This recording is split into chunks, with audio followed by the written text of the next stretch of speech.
Eh, Teman-teman, berikut saya akan jelaskan mengenai tata cara mendaftar KIP kuliah tahun 2022. Pertama-tama kita buka dulu pedoman KIP kuliahnya. Untuk sementara sebagai contoh kita memakai pedoman KIP kuliah tahun 2021.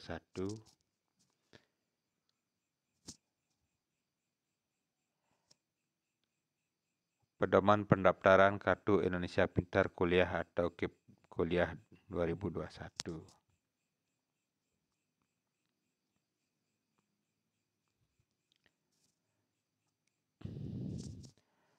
Jadi KIP Kuliah tahun 2022 sudah mulai dibuka. Saya lihat per hari ini sudah dibuka. Adapun persyaratan penerima KIP Kuliah, yakni yang pertama penerima KIP Kuliah adalah lulusan SMA atau SMK atau sederajat yang lulus pada tahun berjalan atau lulus 2 tahun sebelumnya. Artinya yang boleh mendaftar KIP Kuliah adalah calon mahasiswa atau siswa yang lulus tahun 2020, 2021, dan 2022. Syarat yang kedua memiliki potensi akademik baik, tetapi memiliki keterbatasan ekonomi. Jadi harus punya prestasi dan terbatas ekonominya. Yang ketiga, lulus seleksi penerimaan mahasiswa baru di baik PTN maupun PTS. Persyaratan penerima KIP kuliah.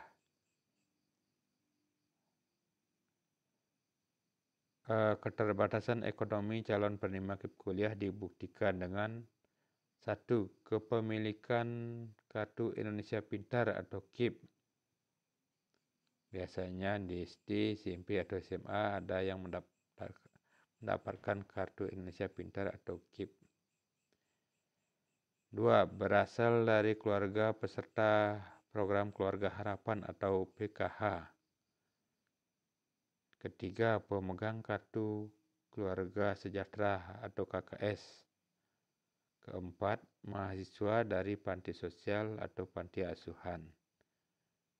Kelima, mahasiswa dari keluarga yang masuk dalam desil kurang atau sama dengan kategori 4 pada data terpadu kesejahteraan sosial atau DTKS.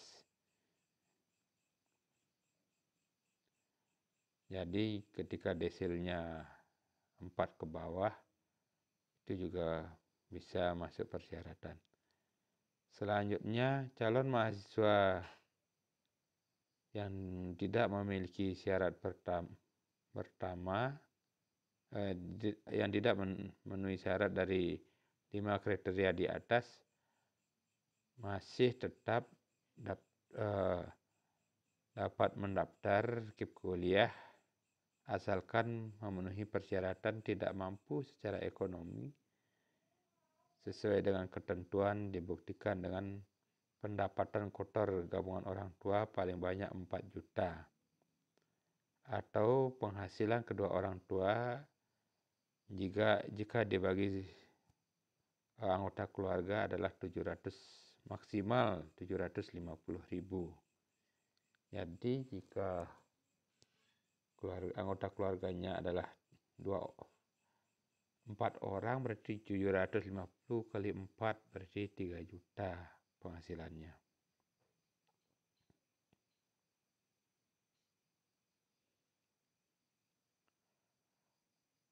Jangka waktu pemberian KIP kuliah. Jadi untuk S1 maksimal 8 semester. Jadi jika tamatnya lebih dari 8 semester dibiayai maksimal sampai 8 semester. Pendaftaran KIP kuliah. Jadi tata cara mendaftar KIP kuliah harus masuk ke laman kip-kuliah.kemdikbud.go.id atau bisa melalui Play Store. Dalam mendaftar KIP kuliah, kita sediakan adalah NIK, nomor induk kependidikan, nomor induk siswa nasional atau NISN, nomor pokok sekolah nasional atau NPSN. NPSN ini biasanya di sekolahnya ada NPSN-nya. Kalau tidak, bisa melalui Google, di search nama sekolahnya, biasanya di sana tertera NPSN-nya. Tahap pendaftaran KIP kuliah. Jadi ketika kita klik link kip-kuliah.kemdikbud.go.id akan keluar seperti ini. Jadi keluar seperti ini, lalu diklik daftar baru. Ya. Ketika diklik daftar baru, nanti akan keluar seperti ini. Diminta mengisi nomor NIK, NISN, NPSN, dan mengisi email. Kemudian klik selanjutnya, terus nomor pendaftaran dan kode akses akan dikirim melalui alamat email. Jadi dibuka emailnya, nanti ikuti tutorial selanjutnya. Lalu kembali ke laman kip-kuliah.kemdikbud.go.id, masukkan kode nomor pendaftarannya di sini dan kode aksesnya di sini, baru kita klik masuk.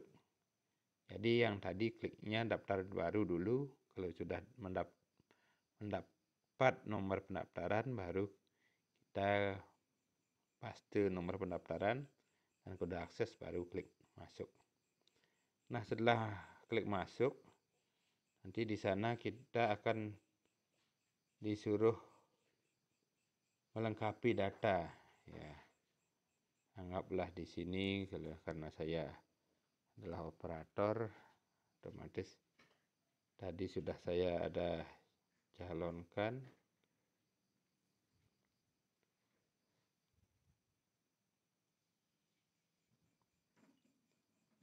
Maaf ya, ini lelet sinyalnya. Jadi anggap saya ini yang mendaftar tadi, Imade Putra Suantara. Nah, ketika kita mendaftar akan disuruh diarahkan untuk mengisi data-data berikut. Yang pertama, biodata. Jadi biar jelas saya perbarui berkas saja. Kita diminta untuk mengisi tahun lulus. Ini harus dilengkapi semuanya, tahun berapa lulusnya, terus kabupatennya, kota kabupaten kelahiran. Ini diisi Pringsari. Tanggal lahir ini harus pas ya. Agama harus diisi apa. Di sini ada pilihan. Alamat, detail, isi nama dusun atau banjar dinas, desa atau kelurahan, kecamatan, kabupaten, kota, kode pos, email, nomor telepon, nomor HP. Nomor HP wajib. Jika sudah mengisi, klik simpan. Setelah klik simpan, kita cari yang lain, data keluarga misalnya. Ada nik kepala keluarga, misalnya nik ayah, nomor kakak, ini nomor kartu keluarga diisi. Informasi ayah, ya. Nama ayah, siapa, masih hidup atau wafat, status hubungan, ayah tiri, ayah kandung, wali, pendidikannya, misalnya tidak sekolah, S1, dan lain sebagainya, pekerjaan ayah. detail ayah. Jadi di detail ayah itu diceritakan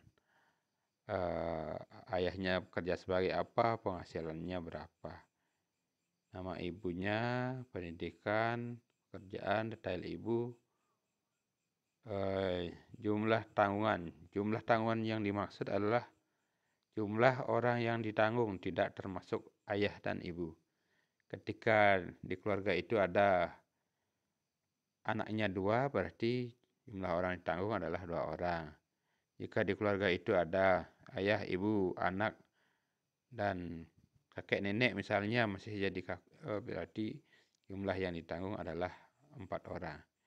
Diisi nomor telepon orang tua, klik simpan. Selanjutnya rumah. Rumah kepemilikan sendiri misalnya, sewa tahunan, bulanan, menumpang, atau tidak memiliki rumah misalnya diisi. Tahun perolehan, kira-kira tahun berapa rumah itu dibuat, itu diisi, misalnya tahun berapa ya, rumah lama tahun 88 atau tahun 2002 ketika baru lahir misalnya tahun 2003 atau 2004 baru dibuat rumah, silahkan diisi. Sumber listrik misalnya PLN misalnya diisi. Daya listrik berapa, kan di sana ada 900 berapa. Luas tanahnya itu misalnya kalau 1 are berarti 100 sampai 200 meter persegi. Kalau setengah are berarti 50 meter persegi misalnya, seperti itu. NJOP, nilai jual objek pajak per meter. Misalnya luas tanahnya 50 meter persegi atau setengah are. Tanahnya adalah harganya 50 juta misalnya, berarti 50 juta dibagi sekarang. Berarti berapa ya? Per meternya, meter persegi berarti 500.000. 500 ya, 500.000 per meternya. Luas bangunan, misalnya rumahnya 5x5 misalnya rumahnya, banyak, atau 5x6 misalnya, panjangnya 6 meter, lebarnya 5, berarti 25 sampai 50 misalnya. Bahan atap, genteng, kayu, dan lain-lain. Bahan lantai, semen plester, keramik diisi. Bahan tembok misalnya kan semen atau beton dan lain sebagainya. Nah, di sini yang sering salah. Mandi cuci kakus, kepemilikan sendiri di dalam berarti WC dalam, kamar mandi dalam. Kepemilikan sendiri di luar berarti di luar tetapi sendiri. Berbagi pakai artinya satu kamar mandi dipakai sekeluarga. Sumber air dipilih, nah jarak kota dipilih, jumlah orang tinggal termasuk bapak dan ibu. Jadi ketika yang tinggal adalah bapak, ibu, dan 2 orang anak, atau tambah 2 kakek berarti 6 orang. Itu. Selanjutnya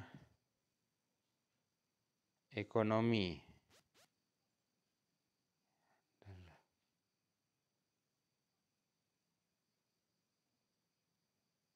Karena tidak disimpan pasti ada pertanyaan seperti itu. Penghasilan ayah misalnya per bulan berapa, 500 1 sampai 750 dipilih ini. Penghasilan ibu berapa dipilih juga, diklik itu. Rincian hutang berapa misalnya punya, cicilannya per bulan, terkadang ada yang nyeleneh penghasilannya per bulan, ayahnya 500, ibunya 500, cicilan hutangnya 2 juta kan tidak ngemet jadinya. Rincian piutang berapa, tabungan keluarga berapa, ingat selalu simpan, klik simpan ya. Setiap mengisi klik simpan. Rencana hidup, tinggalnya bersama keluarga, kos, pesantren, silahkan diisi. Dukungan keluarga untuk biaya transportasi pertama. Apakah keluarga mampu membiayai transportasi pertama, itu diisi. Transportasi asal misalnya jalur darat, kalau masih satu pulau kan jalur darat. Transportasi harian, diisi pilih ini. Biaya transportasi, estimasi biaya transportasi 1 kali dari tempat tinggal ke PT pilihan utama. Misalnya jaraknya 25 kilo, berapa 1 liter misalnya. Harga 1 liter Pertalite berapa, jadi itu. Kalau di sini di operator, di sini ada pendukungnya. Kalau di misi masing-masing biasanya setiap ini ada data pendukungnya, biodata, ada foto sendiri, keluarga, foto bersama keluarga, rumah, ada foto rumah tampak depan misalnya diisi. Jadi semuanya harus diisi, foto pribadi harus diisi. Cara mengisi ya tinggal terus saja. Ingat ukuran fotonya tidak boleh lebih dari 300 kilobyte. Jadi jika lebih maka tidak valid. Foto keluarga ingat diisi. Silahkan berfoto bersama keluarga di depan rumahnya. Foto rumah tampak depan, silahkan diisi. Foto ruang keluarga. Nah, untuk yang rumahnya tidak isi ruang keluarga, ya gangguin foto terasnya. Foto dokumen pendukung keadaan ekonomi, misalnya foto KIP, Kartu Indonesia Pintar, PKH, KKS, atau yang lainnya. Ingat selalu simpan. Ya. Jadi jika lengkap datanya di sini, nanti akan tertera lengkap datanya. Kami di operator bisa nantinya memvalidasi jika datanya sudah lengkap. Jika datanya belum lengkap, otomatis akan error jika kita memvalidasi.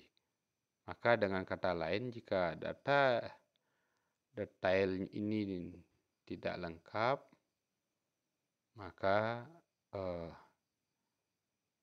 bisa dikatakan tidak bisa diluluskan untuk sebagai penerima KIP kuliah. Nah, ini untuk status DTKS ini sudah secara online ketika di Dapodik, karena data ini kan juga diambil dari Dapodik, sinkronisasi dari Dapodik.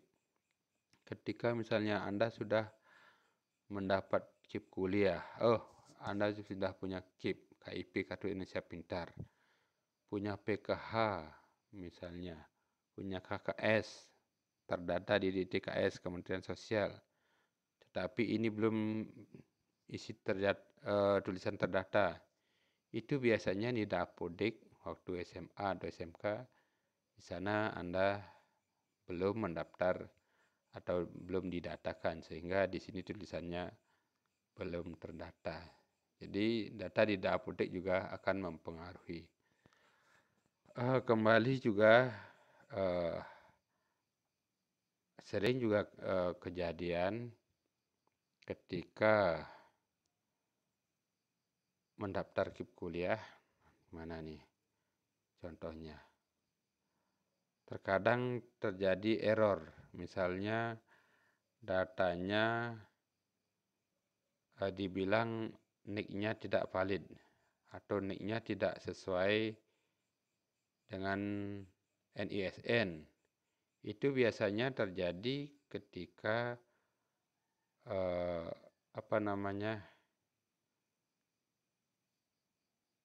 data nomor NIK yang ditulis di Dapodik tidak sesuai dengan NIK yang ada di Dinas Catatan Sipil, di Sdukcapil ya, Dinas Kependudukan dan Catatan Sipil.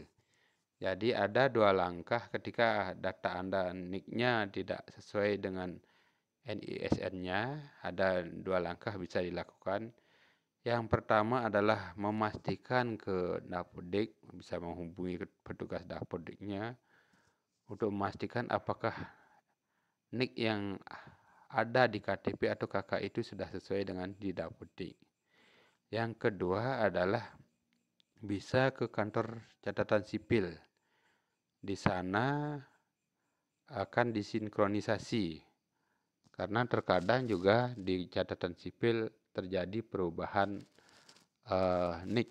Misalnya kalau dulu kan kode NIK-nya 22, kalau sekarang anggaplah di sini di Karangasem, Bali. Jadi kode NIK-nya, nomor induk kependudukannya disesuaikan. Nah, yang pertama ada kode kecamatan dan lain sebagainya. Jadi ada perubahan. Jadi itu perlu disinkronisasi baik itu di Dapodik maupun di Disdukcapil.